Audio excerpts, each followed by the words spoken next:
ይሜጡክሙ ለምንዳቤ ወይቀትሉክሙ በእንተ ስሜ።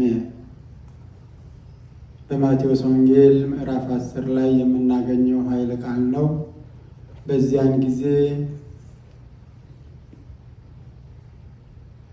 ለመከራ አሳልፈው ይሰጧችኋል፣ ስለ ስሜም ይጠሏችኋል፣ ይገድሏችኋል። እንደ እግዚአብሔር ቅዱስ ፈቃድ በዚህ ቃል እንነጋገራለን። መድኃኒታችን ኢየሱስ ክርስቶስ ወደዚህ ዓለምን ለማዳን ከሰማየ ሰማያት ወርዶ ከድንግል ማርያም ከሥጋዋ ሥጋ ከነፍሷ ነፍስ ነስቶ በዚች ምድር ለ30 ዓመት ከተመላለሰ በኋላ በ30 ዓመቱ በዮርዳኖስ በእደ ዮሐንስ ከተጠመቀበት ማግስት ጀምሮ ስራው ሐዋርያትን መሰብሰብ ነበረ። 12ቱን ሐዋርያት፣ 72ቱን አርድእት፣ 36ቱን ቅዱሳት አንስት፣ 120ውን ቤተሰብ ሰብስቦ ሲያስተምር ሲያሰለጥን ቆየ። በተለይም ሐዋርያቱን 12ቱን ሐዋርያት 3 ዓመት ከ3 ወር ካስተማረ ካሰለጠነ በኋላ ወደ ዓለም ከመላኩ በፊት 4 ነገሮችን አስታውቋቸው ነበር። የመጀመሪያው ዋናው መመሪያ ወደ ዓለም ሁሉ ሂዱ፣ ወንጌልንም ለፍጥረት ሁሉ ስበኩ፣ እያስተማራችሁ እያሳመናችሁ እያጠመቃችሁ ደቀ መዛሙርቴ አድርጓቸው የሚል ነው። ሁለተኛው ደግሞ ተአምር የማድረግ ስልጣን ነው የሰጣቸው። ተአምር የማድረግ ወደ ዓለም ይሄዳሉና ወደ ዓለም ደግሞ ወደ በሽተኛው ዓለም ስለሆነ የሚሄዱት፣ ብዙ ችግር ወዳለበት ዓለም ስለሆነ የሚሄዱት ተአምር የመስራት ስልጣን ሰጣቸው፣ ሙት እስከ ማስነሳት ድረስ። የታመመ ድውያንን ትፈውሳላችሁ፣ ለምጻምን ታነጻላችሁ፣ አንካሳዎችን እግራቸው ረጥቶ ቀንቶ እንዲሄድ ታደርጋላችሁ። በአጠቃላይ በድውያን ላይ እጃችሁን ትጭናላችሁ፣ ድውያንም ይፈወሳሉ፣ ሙታንንም ታስነሳላችሁ። ይሄ ስልጣን ተሰጣቸው። ሶስተኛው ደግሞ በዓለም ወደ ዓለም ሲሄዱ የሚደርስባቸውን መከራ ነበር ያስታወቃቸው። በዓለም ስትኖሩ መከራ አለባችሁ።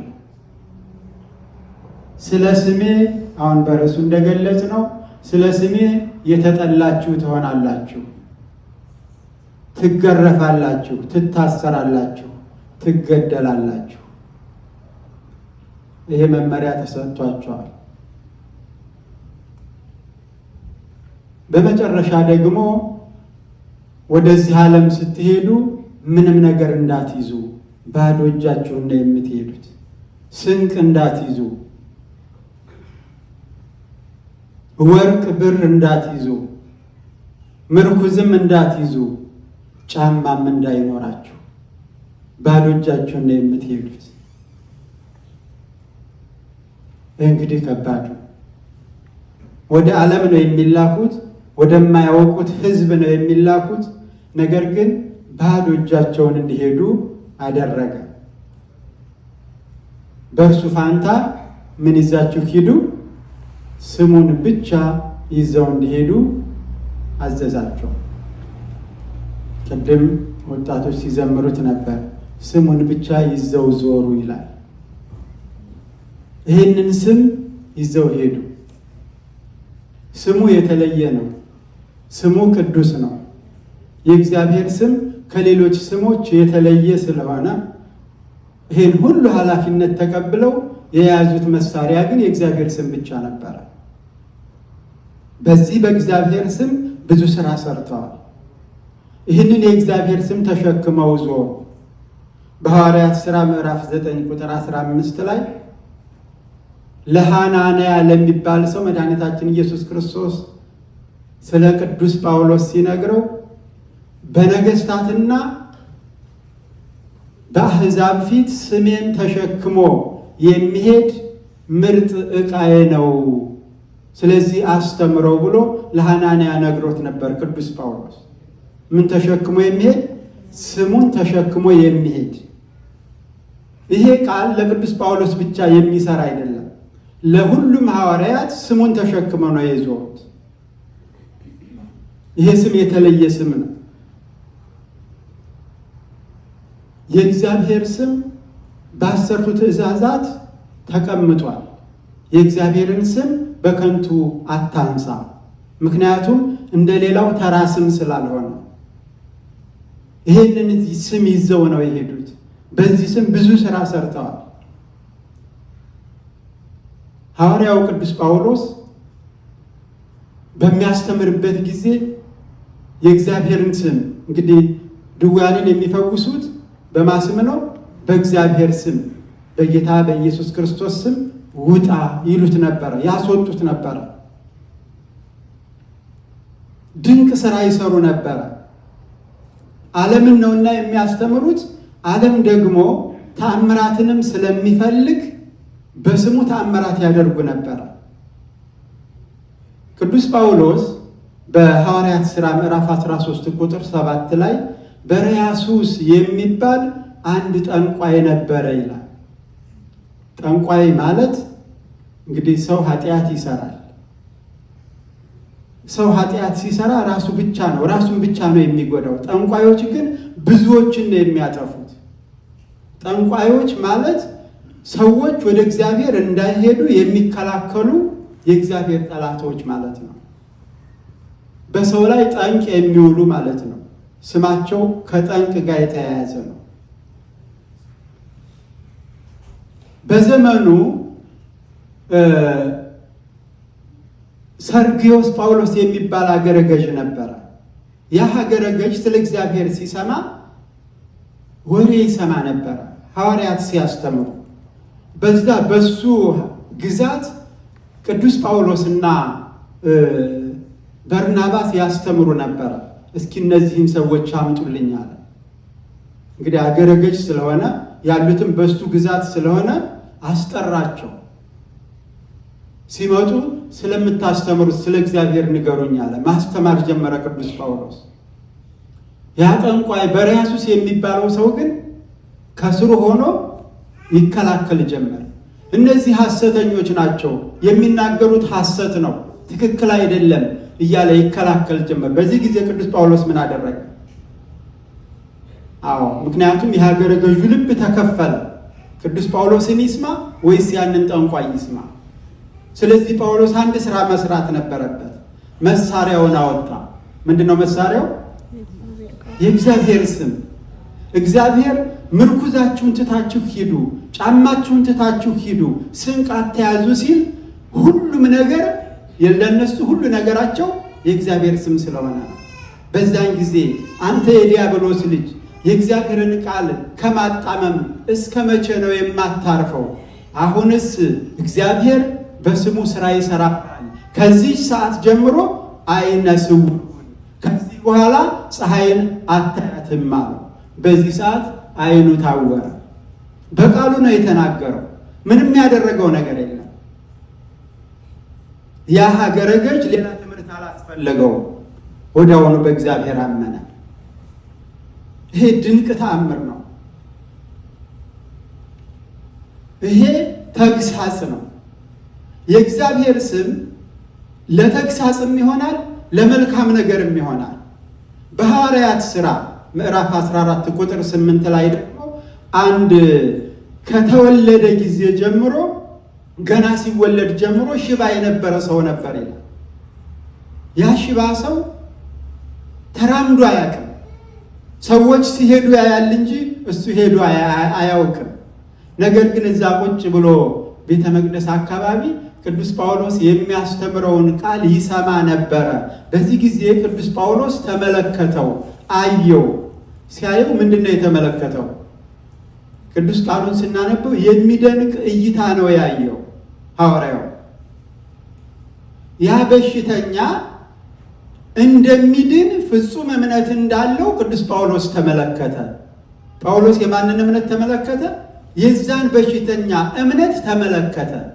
እምነት እኮ አይታይም፣ ረቂቅ ነገር ነው። ነገር ግን መንፈሳውያን ረቂቁን ነገር የማየት ስልጣን አላቸው፣ እግዚአብሔር ሰጥቷቸዋል። ከዛ ሽባ ላይ ያንን በሽተኛ ውስጡ ምን አየ? እግሩን በሽታውን አይደለም ያየው። ምኑን ያየው? እምነቱን አየው። እምነቱን ተመለከተ። እንደሚድን ፍጹም እምነት እንዳለው ተመለከተ። በዛን ጊዜ በታላቅ ድምፅ ጮሆ በጌታዬ በኢየሱስ ክርስቶስ ስም ተነስና ተመላለስ አለው። ተነስቶ ተመላለሰ። የልዑል እግዚአብሔር ስሙ የተመሰገነ ይሁን። ይሄንን ነው አሁን የእግዚአብሔር ስም የመጀመሪያውን ሰው ምን አደረገ? አይነ ስውር አደረገው። አይን ያለው አይናም አያለው የሚለውን አይኑን ነሳው። ምክንያቱም ልቡ ሐሳቡ ክፉ ስለሆነ፣ እንዲሁም ደግሞ አካሉ የጎደለውን መራመድ የማይችለውን ሰው ደግሞ ልቡ ንጹሕ ስለሆነ በእግዚአብሔር ስለሚያምን እንዲሄድ አደረገው። ስለዚህ ሐዋርያት የእግዚአብሔርን ስም ለምን ይጠቀሙበታል? ለተግሳጽም ይጠቀሙበታል፣ ለድህነትም ይጠቀሙበታል። ቅዱስ ጴጥሮስም እንዲሆነ ያደረገው በሐዋርያት ሥራ ምዕራፍ 5 ላይ አስመሳይ ክርስቲያኖች ወደ እርሱ መጡ። ክርስቲያኖች ነን ብለው አስመስለው፣ ውስጣቸው ግን በሽንገላ የተሞሉ ነበሩ። እግዚአብሔርን ዋሽተውት መጡ። ለስሙ ከክርስቲያኖች ማህበር እንቀላቀላለን ብለው ያላቸውን ገንዘብ ይዘን መጣን ብለው መጡ። ነገር ግን ምናልባት ይሄ ማህበር ቢፈርስ በኋላ ድሆች ልንሆን አይደል? ደብቀን እናስቀምጥ ብለው ግማሹን አስቀመጡ። ባልና ሚስቱ ተማክረው ለክፉ ነገር ተማከሩ። አንዳንዴ ባል ክፉ ሲያስብ ሚስት ኧረ ይሄ ጥሩ አይደለም እግዚአብሔር አይወደውም የምትል ሚስት ልትኖር ይገባል አይደል እንዴ? እንደው ሁሉም ተያይዞ ገደል እውር ለእውር ይትማሩ ወይ ወድቁ ውስጥ ግብ። እውርና እውር ቢማሩ እውር እውርም ቢመራው ጉድጓድ ውስጥ ይገባሉ ይላል። እውር ለእውር ተማሩ። ሁለቱም መጣ መጀመሪያ። ይሄው የመሬቱ ሽያጭ ከማህበራችሁ ልገባ ነው። ቅዱስ ጴጥሮስ በመንፈስ ቅዱስ አይኑ ተመለከተው። እግዚአብሔርን ለምን አታለልክ? በዚህ ገንዘብ ነው የሸጥከው? መጀመሪያ ሳትሸጠው እኮ ያንተ ነበረ። ከሸጥከውም በኋላ ገንዘብህ በእጅህ ነው፣ ማንም አላስገደደም።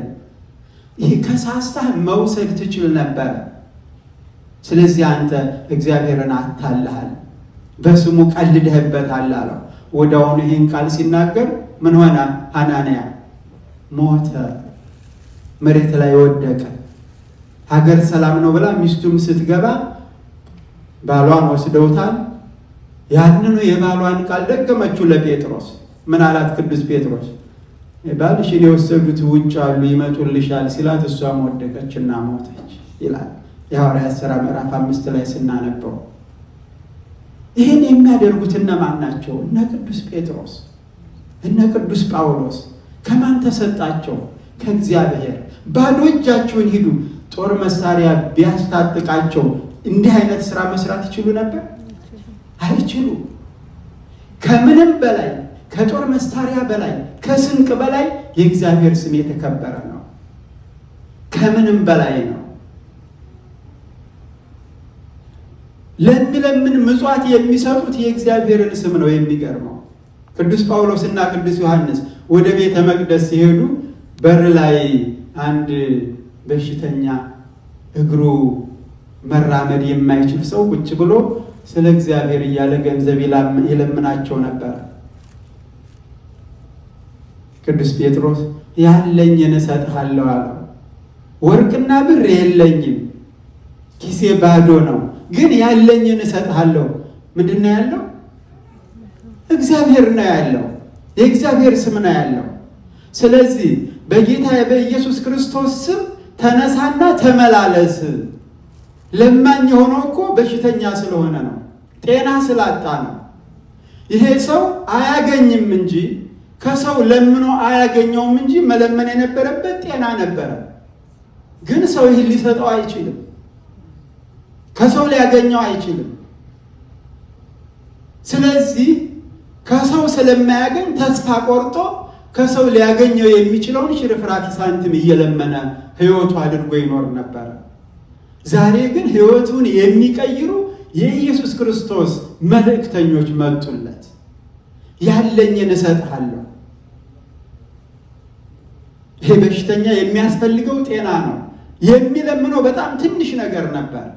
እግዚአብሔር ትንሽ ስንለምነው ብዙ የሚሰጥ አምላክ ነው። በዚህ የታወቀ አምላክ ነው። ስለዚህ ጤና ተሰጠው፣ ጤናውን ሰጠው። ምጽዋት ሲለመን እንኳን የሚሰጡት ስሙን ነው። የምንፈልገው አስተዋይ ጸሎተኞች የምፈልገውን ሳይሆን የሚያስፈልገኝን ስጠኝ ይላሉ። ይሄ ህሙም የሚያስፈልገው ምን ነበር? ጤና ነበር እንጂ ሳንቲም አልነበረም የሚያስፈልገው። ስለዚህ እግዚአብሔር እሱ የሚፈልገውን ሳይሆን ለሱ የሚያስፈልገው ተሰጠው በሐዋርያው በቅዱስ ጴጥሮስ አማካኝነት።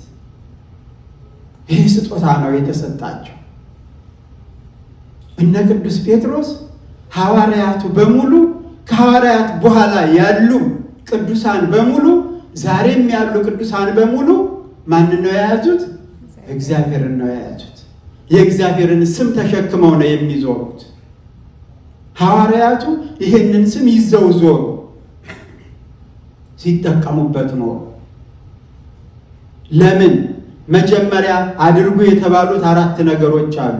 በተለይም ምንም ነገር ይዛችሁ እንዳትሄዱ ተብለዋል። ሁሉም ትእዛዙን አክብረዋል። ይሁዳ ሳይቀር ትእዛዙን አክብሯል። ባዶ እጁን ነበር የሄደው። ነገር ግን ባዶ እጁን ቢሄድም በኋላ ጸጸተውና ወደ ተባለው ተመለሰ። ወደ ገንዘብ ፍለጋ ተመለሰ።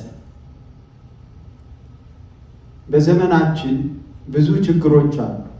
በቤተ ክርስቲያናችን በእግዚአብሔር ዘንድ 2 ነገሮች በአንድ ላይ አይሰጡም። ሐዋርያት ተአምራት የማድረግ ስልጣንን ለማግኘት ወይም ይህንን ስልጣን ይዞ ለመቆየት ምን ማድረግ አለባቸው?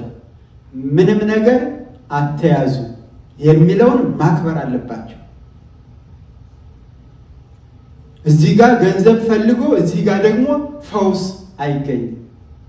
በተአምር ሁለቱ አይሰጥም። ሌላው አይደለም ጫማ እንኳን እንዳይኖራችሁ፣ ኧረ ምን ጫማ፣ ቅያሬ ልብስ እንዳትይዙ ነው ያላቸው። ሁለተኛ ልብስ እንዳትይዙ ነው ያላቸው። የለበሷትን ብቻ ለብሰው ሄዱ። አይቆሽሽባቸውም? አያልቅባቸውም? ያልቃል? አያልቅም? አያልቅም። በመጽሐፍ ቅዱስ እስራኤላውያን ከግብፅ ሲያወጣቸው 40 ዘመን ሲቆዩ ጫማ አልተቀደደም ነው የተባለው። ጫማው አልተበላሸም፣ አልሸተተም። ምክንያቱም ቅያሬ የላቸውም። ስለዚህ ልብሳቸው አላደፈም ተብሏል። መድኃኒታችን ኢየሱስ ክርስቶስ እኮ ቀሚሱን ዕጣ ተጣጣሉ የሚል ቃል አለ አይደለም? ቀሚስ ነበረችው። ቀሚሱ ከልጅነቱ ጀምሮ የነበረች ቀሚስ ናት። ያቺ ቀሚስ ሲያድግ አብራው በተአምራት ታድግ ነበረ በልኩ። እግዚአብሔር ዕለት ካለው ነው የሚያልቀው። የሚያልቅ ቢሆን እኮ ሁለተኛ ልብስ አትያዙ አይላቸውም ነበረ። አያችሁ፣ ችግራችን እኛ በምናውቀው የኛ አእምሮ በሚገነዘበው ስለምናስብ ነው። ተአምራቱን ስለምንዘነጋው ነው። እርሱ እግዚአብሔር ሁን ያለው ይሆናል እና 40 ዓመት በበረሃ ስመራህ አለው እስራኤልን። 40 ዓመት በበረሃ ስመራህ ጫማህ አላለቀብህም። 40 ዓመት በአንድ ጫማ እንደኖሩ መጽሐፍ ቅዱስ ይናገራል። ይገርማል። ይህ የእግዚአብሔር ልዩ ወይም ድንቅ ስራ ነው እና እነዚህ ሐዋርያት ስሙን ይዘው በየጊዜው እየሄዱ ተአምራት ያደርጉ ነበር። ደስተኞች ነበሩ። መከራው ሲመጣ እንኳን ደስተኞች ነበሩ። ምክንያቱም ምን አለባችሁ ተብለዋል? መከራ አለባችሁ። አንድም ቀን መከራ ተለይቷቸው አያውቅም። አንድም ቀን ደግሞ ደስታ ተለይቷቸው አያውቅም። እኛ ሁለቱን አንድ ላይ ማስተናገድ እንችላለን? አንችልም። ታስረን እስር ቤት ሆነን መደሰት እንችላለን? አንችልም። እነሱ ግን ታስረው ይዘምሩ ነበር። ምክንያቱም እግዚአብሔር ስላልተለያቸው። በመከራ ውስጥም ሆነን አባቶቻችን ሲኦል በአንድ ወቅት ገነት ሆና ነበር ይላሉ። መቼ ነበር? የስቅለት ዕለት እዛ ሲኦል ገባ። ሰላም ለእናንተ ይሁን አላቸው። ሰላም ሰጣቸው። የት ሆነው? ገነት ሆነው። ያኔ ለአንድ ቀን ለደቂቃ እዛ እስኪወጡ ድረስ ክርስቶስ ካለበት ቦታ ምንጊዜም ገነት ነው። እሳቱ አያቃጥልም፣ ሁሉ ነገር አይጎዳም። ምክንያቱም እግዚአብሔር ከኛ ጋር ስለሆነ። እስር ቤት ቢገቡም እግዚአብሔር ከነሱ ጋር ስለሆነ ችግር አይፈጥርባቸውም። ሙሴን ታስታውሳላችሁ። ሙሴ እስር ቤት ገባ ይላል ግብፅ ሄዶ፣ እግዚአብሔር ግን ከሱ ጋር ነበር ይላል መጽሐፍ ቅዱስ። ከሱ ጋር ነበር፣ ሞገስ ሰጠው፣ የእስረኞች አለቃ ሆነ ይላል። ለምን? ዮሴፍ በእግዚአብሔር ፊት ኃጢአት አልሰራም የሚል ቆራጥ አማኝ ስለነበረ፣ ቆራጥ ክርስቲያን ስለነበረ። ስለዚህ ሐዋርያት ማለት ብቻ አያጸድቅም። ያ ስም የተሰጠው ለሐዋርያት ብቻ አይደለም፣ ለሁላችንም ተሰጥቷል። ክርስትናን ስንቀበል ያ ስም ተሰጥቶናል። ክርስትና የተነሳ ምን አይነት ስም አለው? ይህ ክርስትና ስም አለው አይደል እንዴ? ያ የክርስትና ስም እኮ የእግዚአብሔር ስም ነው፣ ከሥላሴ የተወለድንበት። ስለዚህ ስሙ ያልተሰጠው ክርስቲያን የለም። ለሐዋርያት የተሰጣቸው የክርስቶስ ስም ለእኛም ተሰጥቶናል። ልዩነቱ እነሱ አናወርድም እንደተሸከምነው እንኖራለን ብለው ይዘውታል። እኛ ደግሞ እዚህ ጋር ጠብቀን የሆነ የምንሰራው ስራ አለን እያልን እየተውነው እንሄዳለን። ልዩነቱ ይሄ ነው። ስለዚህ ቅዱሳን ሐዋርያት በስሙ ብዙ ተአምራት፣ ብዙ ድንቅ ስራዎችን ሰርተዋል። ቅዱሳን ሐዋርያት በአንጾኪያ ሁለቱ ቅዱሳን ሐዋርያት የሰሩት ስራ አለ። ሐዋርያው ቅዱስ ጳውሎስ እና ሐዋርያው ቅዱስ ጴጥሮስ። አንጾኪያ ወደ ሶሪያ ማለት ነው። አንጾኪያ ቅዱስ ጴጥሮስና ቅዱስ ዮሐንስ ሊያስተምሩ ገቡ። ሲያስተምሩ ደበደቧቸው። አረማውያን ደበደቧቸው። ራሳቸውን ላጭተው በደረቁ ላጭተው ከከተማ ውጭ ጣሏቸው። ቅዱስ ጳውሎስ ወደዛች ከተማ ሄደ። ወደዛች ከተማ ሲገባ ወደ ሹማምንቱ ሰፈር ሄደ። አማኞች አይደሉም፣ ሁሉም ካህዲዎች ናቸው። ወደ ሹማምንቱ ሰፈር ሄደና እንግዳ ትምህርት የሚያስተምሩ ሰዎች መጥተዋል ተብሏል እና እነሱን መጠየቅ እፈልጋለሁ። ስለዚህ የት ነው ያሉት ሲሉ ደስ አላቸው። ለጥፋት ሲሆን ሰው ደስ ይለዋል ብዙ ጊዜ። ወዲያውኑ ህዝቡን ሰበሰቡ። እነዛ ሹማምንት ቅዱስ ጴጥሮስንና ቅዱስ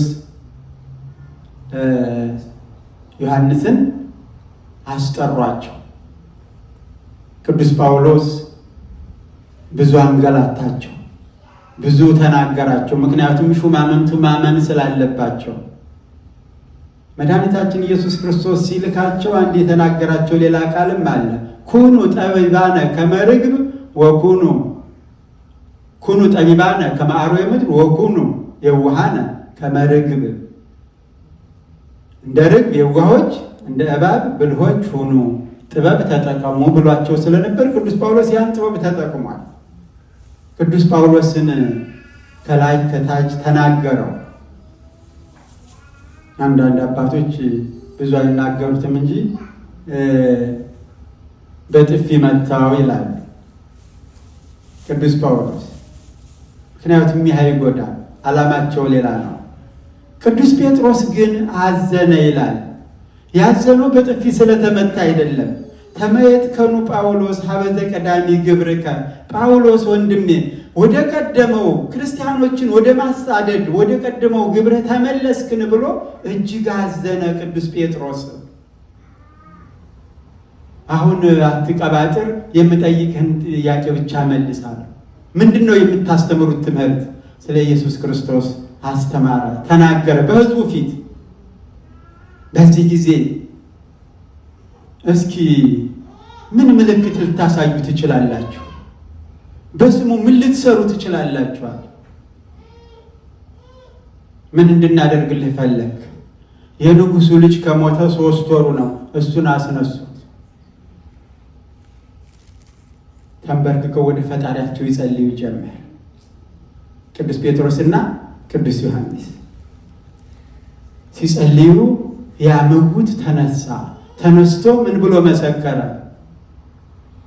በጌታዬ በኢየሱስ ክርስቶስ አምናለሁ፣ በዚህ ሰው ጸሎት፣ በቅዱስ ጳውሎስ ጸሎት ከሞት አስነስቶኛልና ብሎ ምስክሩን ሰጠ። በማን ጸሎት? በቅዱስ ጳውሎስ ጸሎት። ምክንያቱም ቅዱስ ጴጥሮስ እንዲያዝን አልፈለገም። የቅዱስ ጴጥሮስ ጸሎት ስላልተሰማ፣ የቅዱስ ዮሐንስ ጸሎት ስላልተሰማ አይደለም። ግን ቅዱስ ጴጥሮስ እጅግ አዝኖ ነበረ። ጳውሎስን የመሰለ ሐዋርያ፣ ጳውሎስን የመሰለ ወንድም አጣሁ ብሎ እጅግ አዝኖ ስለነበር ያ ምውት በቅዱስ ጳውሎስ ጸሎት ተነሳሁ ብሎ ቅዱስ ጳውሎስ በሕሊናው ይጸልይ ነበር። አብሮ ከነ ቅዱስ ጳውሎስ ጋር ይጸልይ ስለነበር በሱ ጸሎት ተነሳሁ አለ። ቅዱስ ጴጥሮስ ደስ አለው በጣም። ለካ ቅዱስ ጳውሎስ አልካደኝም፣ ለካ ጥበብ ነው የተጠቀመው። ይህንን ተአምር፣ ይህን የመሰለ ተአምር፣ ይህን የመሰለ ድንቅ ስራ ምውት ማስነሳት። ምክንያቱም ነግሯቸዋል፣ ይህን ስልጣን ነው የሰጣቸው። ተነሳ። ከዚህ በኋላ አመኑ። ያ ሁሉ የተሰበሰበ ሕዝብ በነ ቅዱስ ጴጥሮስ በነ ቅዱስ ዮሐንስ አምላክ እናምናለን ብለው ቅዱስ ጴጥሮስ በእግሩ የረገጣት መሬት ውሃ አፈለቀች። እዛው ያንን ሁሉ ሕዝብ አጠመቋቸው፣ በእግዚአብሔር ስም አጠመቋቸው፣ ክርስቲያን አደረጓቸው። የት ሀገር ነው? አንጾኪያ። በሐዋርያት ሥራ ምዕራፍ 11 ላይ ደቀ መዛሙርቱ በአንጾኪያ ለመጀመሪያ ጊዜ ምን ተባሉ ይላል? ክርስቲያን የሚለውን ስም ለመጀመሪያ ጊዜ የተጠሩባት ሀገር ነች። እነዚህ ሐዋርያት ይህንን ድንቅ ስራ ሰርተው ብዙ ክርስቲያኖችን ያገኙባት ሀገር ነች አንጾኪያ። የአሁኑን አያደርገውና አሁን ክርስቲያን የማይታይባት ከታየም ደግሞ የሚጨፈለቅባት ሀገር ናት። ያው ክርስቲያን እዚህ ዓለም የተነሳንበት ርዕስ ታውቃላችሁ አይደል? በስሜ ዓለም ይጠላችኋል፣ ይገድላችኋል ብሏል። ይሄ ዓለም ክርስትናን አይወድም እና በዚህ ዓለም ስንኖር ለክርስቲያኖች መከራ አዲስ አይደለም። መመሪያው ራሱ የመጀመሪያው መመሪያ ክርስቲያን ከሆን መከራ አለብን። ክርስቲያን ከሆን እግዚአብሔርን ስናመልክ መጥተው ሊገድሉን ይችላሉ። አሁን እያደረጉን እንደሚገድሉን ማለት ነው። የምናመልክበትን ቤተ ክርስቲያን በእሳት እዛ ውስጥ እያለን አቃጥለውናል። ይሄ አዲስ አይደለም፣ ድሮ የነበረ ክርስትና ስለሆነ ሕይወታችን፣ ነፍሳችን ዋናው እግዚአብሔር ምንድን ነው ያለው? ይገድሏቸዋል፣ ግን ምንን መግደል አይችሉም? ነፍሳችሁን መግደል አይችሉም።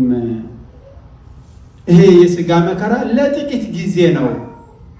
የዘላለም ሕይወትን ታገኙ ዘንድ ሞት ያስፈልጋል። እስኪ ክርስቲያን የማይሞት ቢሆን ኖሮ ቤተ ክርስቲያንን ክርስትናን የመሰረተው ኢየሱስ ክርስቶስ ጀምሮ ቤተ ክርስቲያንን የተረከቧት 12ቱ ሐዋርያትና ከዛ ቀጥሎ ያሉት ሐዋርያት በሰው እጅ ያልሞተ አለ? ያልታረደ አለ? ሁሉም ክርስቲያን በምንድን ነው የሞቱት? መስራቾቹ ይሄ ዓለም ነው የገደላቸው። ክርስቶስን መጀመሪያ ገደሉ። ክርስትናን ለማጥፋት ነበር። ነገር ግን ክርስትና እያበበ እየበዛ ሄደ። ክርስቲያኖች ሐዋርያት ሞቱ። ሐዋርያትን የገደሏቸው የክርስቶስን ስም አንስማ ብለው ነው። እንዳይሰሙ ነበር ይሄን ያደረጉት። ነገር ግን ክርስትናው አልቆመም። ክርስትና በሞት ቢቆም ኖሮ ክርስቶስ ሲሞት ይቆም ነበር። ክርስትና እዛው ላይ ይቆም ነበር። ግን አይቆምም እና ምንጊዜም ሞት አለ። ክርስቲያኖች ምንጊዜም በዚህ ዓለም ስትኖሩ መከራ አለባችሁ ተብለናል። አዎ መከራ አለባችሁ ተብለናል። መቼም ስለነሱ ተናግረን አንጨርስም። ወደ ሮም እንግባና ወደ ሮም ገብተው ሲያስተምሩ ኢጣሊያ እንግዲህ ያረፉባት የተሰዉባት ሀገር ነች። ወደዛ ሲገቡ ቅዱስ ጴጥሮስ መጀመሪያ እዛ ያገኘው አንድ መሰሪ ነበረ። ሲሞን የሚባል መሰሪ ነበረ። ሲሞን የሚባለው መሰሪ እጅግ አስቸጋሪ ሰው ነበር። ሰዎችን የሚያስት ከአጋንንት ጋር የተዋሃደ የተስማማ፣ አጋንንት ይሄን አድርጉልኝ ሲላቸው የሚያደርጉለት፣ አጋንንት የሚታዘዙለት፣ ነገር ግን እኔ የእግዚአብሔር ሰው ነኝ እያለ የሚነግድ ሰው ነበር። ቅዱስ ጴጥሮስ እያስተማረ ወደ ኢጣሊያ ሲገባ እንቅፋት የሆነበት ሲሞን መሰሪ ነበረ። እጅግ እንቅፋት ሆነበት። ላሳጥረውና በአንድ ወቅት ልክ በቀትር ወደ ጣዖት ቤቱ ሄደ። ያ ቀትር ጣዖት የሚያመልኩ ሰዎች በሙሉ ጣዖት አምላኪ ሲባል ቁጥር አንድ እነማን ናቸው? እነማን ናቸው? ነገስታቱ ናቸው። መሪዎቹ ናቸው። ተሰበሰቡ።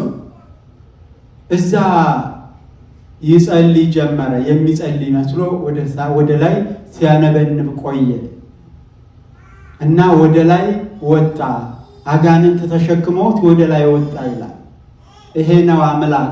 ብዙዎቹ አምላክ ነው አሉት ሲሞን። ብዙዎቹ ደግሞ ይሄ የአምላክ አገልጋይ ነው ብቻ አከበሩት። ቅዱስ ጴጥሮስ እዛ ቆሞ ነበር። በቅንዓት ተቃጠለ። በዚህ ጊዜ ወደ ፈጣሪው ጸለየ። ጌታዬ ሆይ ይሄንን ሰው ከዚህ አውርደህ እንድትከሰክሰው እፈልጋለሁ። በመጽሐፈ ዲድስቅልያ ታሪኩ ተቀምጧል። ሐዋርያት ጽፈውታል። ነገር ግን እንዲሞት አልፈልግም። ተሰባብሮ ከነ ሕይወቱ እንዲቆይ እፈልጋለሁ። ብዙዎች እንዲማሩበት እፈልጋለሁ ብሎ ጸለየ። ከዚህ በኋላ ሲሞን ብሎ ጠራው በታላቅ ድምፅ፣ ሕዝቡ እየሰሙ አንተ የእግዚአብሔር ሰው ከሆንክ፣ አንተ እውነተኛ ከሆንክ እዛው አየር ላይ እንዳለ ትንሽ ትቆያለህ። የተሸከሙትን አጋንንት ወዳጃቸው ሲሞንና የእግዚአብሔር መንፈስ ያለበት ቅዱስ ጴጥሮስ ብቻ አጋንንቱን ያዩዋቸዋል። እና ምን አለው ቅዱስ ጴጥሮስ? አንተ የእግዚአብሔር ሰው ከሆንክ እዛው ትቆማለህ። እኔ ደግሞ የተሸከሙህን አጋንንት ትታችሁት ሂዱ ብዬ አዛቸዋለሁ። ወድቆ ተሰባብሮ መሳቂያ እንድትሆን ትታችሁት ሂዱ ብዬ አዛቸዋለሁ። በዛን ጊዜ እነሱ ትተው ሲሄዱ እዛው እንድትቆም የእግዚአብሔር ሰው ከሆንክ ይለውና ወዲያውኑ ያማትብባቸዋል። ሲያማትብባቸው ትተውት ሄዱ ይላል በመጽሐፈ ዲድስቅልያ ላይ። ትተውት ሄዱ። በዛን ጊዜ ወድቆ ተሰባበረ። እዛ የተሰበሰቡ ሁሉ አመኑ፣ በኢየሱስ ክርስቶስ ስም አመኑ። ብዙዎችን አጠመቃቸው። ነገስታቱ ብዙዎችን እዛው ፈጇቸው። ለምን አመናችሁ ብለው ጥምቀታቸው ደማቸው ጥምቀት ሆኖላቸው ሰማዕትነትን ተቀበሉ። የሚገርመው የነገስታቱ የመኳንንቱ ሚስቶች ሳይቀሩ አምነዋል። ለማመን ቅርብ ናቸው መሰለን ሴቶች አይደል? እግዚአብሔርንም ለማገልገል እንደው እውነት ለመናገር በውጭ ዓለም እግዚአብሔር ይመስገን ወንዶችም ያገለግላሉ። ሰፊ ታሪክ ነው እና ሴቶች አመኑ በቤት ውስጥ ሆነው። ነገር ግን ባሎቻቸውን ፈርተው እምነታቸውን አልገለጹ እና ቤታቸው ሆነው ነገስታቱ መኳንንቱ ቅዱስ ጴጥሮስ እንዲገደል ተብሎ ትእዛዝ ተወሰነ፣ ተላለፈ። በዚህ ጊዜ ሴቶቹ ሰሙ። ለደቀ መዛሙርቱ ላኩባቸው። ተወስኗል፣ መምህራችሁን ሊገድሉባችሁ ነው፣ እንዲሸሽ አድርጉት ብለው መልእክት ላኩ። የቤተ መንግስቱ ሴቶች ንግስታቱ እምነቱ ስላላቸው መሞት የለበትም ይሄ ሰው ብለው ማለት ነው። በዚህ ጊዜ ደቀ መዛሙርቱ ሌሎች ክርስቲያኖች ከከተማ እንዲወጣ ገፋፍተው አስወጡት። ሲወጣ መድኃኒታችን ኢየሱስ ክርስቶስ ወደ ቀራንዮ ሲሄድ እንደተሸከመ ሆኖ መስቀሉን ተሸክሞ ተገናኙ ከቅዱስ ጴጥሮስ ጋር። ቅዱስ ጴጥሮስ ደነገጠ። በከመ ሰቀሉ ከአይሁድ በኢየሩሳሌም ከማሁ ትሰቀሉኑ በሮም። ጌታዬ አይሁድ በኢየሩሳሌም እንደሰቀሉ ሁለተኛ ወደዚህ በሮም ልትሰቀል መጣህን? አለው። ታዲያ ለልጆቼ ለክርስቲያኖች ማን ይሰቀልላቸው? ሁሉም ፈራ አለው። በዚህ ጊዜ ቅዱስ ጴጥሮስ ደነገጠ። ጴጥሮስ ትወደኛለህ? በጎችን ጠብቅ፣ ምዕመናኖችን ጠብቅ፣ የሰጠውን አደራ ትዝ አለው። ለካ እነዛን በጎች ትቼ ነው እየሸሸሁ ያለሁት። ወዲያውኑ መድኃኒታችን ኢየሱስ ክርስቶስ ይህን ተናግሮ ተሰውሮታል። ከምን ጊዜውም በላይ ተመልሶ በሮማ አደባባይ ድምፁን ከፍ አድርጎ እያስተማረ ተመለሰ። ሲሸሽ የነበረው ወደ ቤተ መንግስቱ እየሄደ ያስተምር ጀመረ። ብዙዎችን አሳመነ። ቅዱስ ጳውሎስም በዚሁ ሁኔታ በጣሊያን እያስተማሩ ዞሩ። ጣሊያንን የጎበኛችሁ ካላችሁ ያለ ታሪካዊ ቦታ ቅዱሳን ሐዋርያት የሰሩት ስራ ታይቶ የሚጠገብ አይደለም። የአብያተ ክርስቲያናቱ ብዛት ልዩ ነው። ክርስቲያኖቹ አነሱ እንጂ። ስለዚህ በዛች ሀገር በመጨረሻው መስዋዕትነት ተቀበሉ። ቅዱስ ጴጥሮስ በስቅላት፣ ቅዱስ ጳውሎስ በሰይፍ መስዋዕትነት ተቀበሉ። ድል አደረጉ። ድል ያደረጉበት ቀን ነው ዛሬ፣ የሞቱበት ቀን አይደለም። ክርስቲያን በክርስትና ሕይወቱ ጸንቶ ሲሞት አጋንንትን ድል ያደረገበት ቀን ነው። ምክንያቱም ከዛ በኋላ አጋንንት ሊሰለጥኑ አይችሉም። በሞተ ሰው ላይ ኃጢአት ማሰራት ይችላሉ? የሞተን ሰው ማስካድ ይችላሉ? አይችሉም። የክርስትና ሕይወቱ የክርስቲያን ሞቱ ሕይወቱ ነው። ሞቶሙ ስለ ጻድቃን ሕይወቶሙ ውእቱ። የጻድቃን ሞታቸው ሕይወታቸው ነው። መከራቸው ደግሞ በዚህ ዓለም መኖራቸው ነው። ከሞት ወደ ሕይወት ተሻገረች አይደል የሚላት እመቤታችንን። ከሞት ወደ ሕይወት መቼ? የረፍቷን ቀን ነው እኮ ጥር 21 ከሞት ወደ ሕይወት ተሸጋገረች እየተባለ ሲዘመር ነው የሚታደረው። ሞት የተባለው ይህ ዓለም ነው። እኛ የምንኖረው ሕይወት ነው። በተለይ ያለ ንስሐ የምንኖረው ሕይወት ሞት ነው። የሞት ሞት ነው። በንስሐ እየኖርን እንኳን በፍርሃት በስጋት ነው የምንኖረው። ምክንያቱ ነገ ምን እንደምንሆን አናውቅም። ይሁዳም ሐዋርያ ነበር አይደል እንዴ? መጨረሻ ገንዘብ ፍለጋ ጌታውን ሲሸጥ ለነ ጴጥሮስ የተሰጠው ጸጋ በሙሉ ተገፈፈበት፣ ተነሳው። ሰላም አጣ፣ ራሱን አንቆ ገደለ። ይሄ ነው። ስለዚህ ቅዱሳን ሐዋርያት ዛሬ ድል ያደረጉበት ለዚህ ነው ስናመሰግን የምናድረው። የክርስቶስ ሙሽሮች ስለሆኑ እልል እያልን እየዘመር እንዲህ ተሰብስበን ከነሱ በረከት እንድናገኝ ወደ እግዚአብሔር እየለመንን ያለ ነው። እግዚአብሔር ይህን እንዲሰጠን ነው የምንለምነው። እንግዲህ ከቅዱሳን ረድኤት በረከት ያድለን። እንግዲህ በዚህች ምድር ስትኖሩ በስሜ የተጠላችሁ ትሆናላችሁ፣ ስለ ስሜ ትገደላላችሁ ተብለናል። እግዚአብሔር አምላካችን ደካሞች ነንና መከራ አንችልምና መዳን ደግሞ እንፈልጋለንና ድካማችንን አይቶ እሱ መልካሙን ሁሉ ይስጠን። ነገር ግን የምንችለውን እናድርግ። ያለ ንስሐ የሚኖር ክርስቲያን መኖር የለበትም። ያለ ሥጋው ደግሞ መኖር የለበትም። ምክንያቱም ይሄ የክርስቲያኖች የመጨረሻው ደረጃ ነው። ዝቅተኛው ደረጃ ሰማዕትነት ክፈሉ አልተባልንም። እንደነ ቅዱስ ጴጥሮስ በሰይፍ ታረዱ አልተባልንም። እንደነ ቅዱስ ጴጥሮስ ቁልቁል ተሰቀሉ አይደለም የተባልነው። ቃል ኪዳን ገብቶላቸዋል። እዚህ ተሰብስበን በስማቸው ቃለ እግዚአብሔር ስንናገር፣ በስማቸው ጸበል ጸዲቅ ስናቀምስ እንደምንጸድቅ የደገሳችሁትን ተዉት። የተደገሰውን በእምነት የበሉ እንደሚጸድቁ ይሄ ቃል ኪዳን ተሰጥቶናል። ግን ከንስሐ ጋር ቅድም አባታችን ሲሉት ነበረ፣ እዚህ ስላሉ ሙሽሮች ማለት ነው። አሁን የመጀመሪያው ሙሽራ ብዙ ታጅበው ነበር። የመጀመሪያው ሙሽርና ሲጋባ አይደል? አሁን አንድ ሚዜ የለም አለ የለም? አረብ ቅዱሳን መላእክት አሉ። ከምንም በላይ ታጅበው ነው ያሉት። ሰማያውያን ቅዱሳን፣ ምድራውያን ቅዱሳን በአንድ መጽሐፍ ቅዱስ እኮ ይላል ንስሐ በሚገባ በአንድ ኃጥእ በሰማይ ታላቅ ደስታ ይሆናል። በሰማይ በእግዚአብሔር ፊት በቅዱሳን መላእክት ታላቅ ደስታ ይደረጋል ነው እኮ የተባለው። ታላቅ ደስታ እየተደረገላችሁ ነው። ያንን ልታዩት ይገባል። ሁሉም ሰው ሊያየው ይገባል። መላእክት ስለ እናንተ እየዘመሩ መሆናቸውን ማወቅ አለባቸው፣ ማመን አለብን።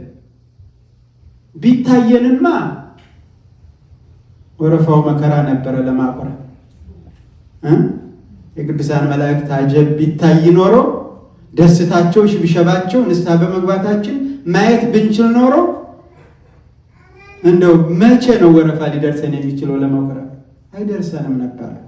ስለዚህ የሚታየውን ብቻ ስለምናምን እንዲሁ ከዳር ቀርተናል። ብዙዎቻችን ያልቆረባችሁትን ብቻ አይደለም የቆረብነውም በአግባቡ እየኖርነው አይደለም። ክርስትናው መቁረብ ብቻ አያጸድቅም።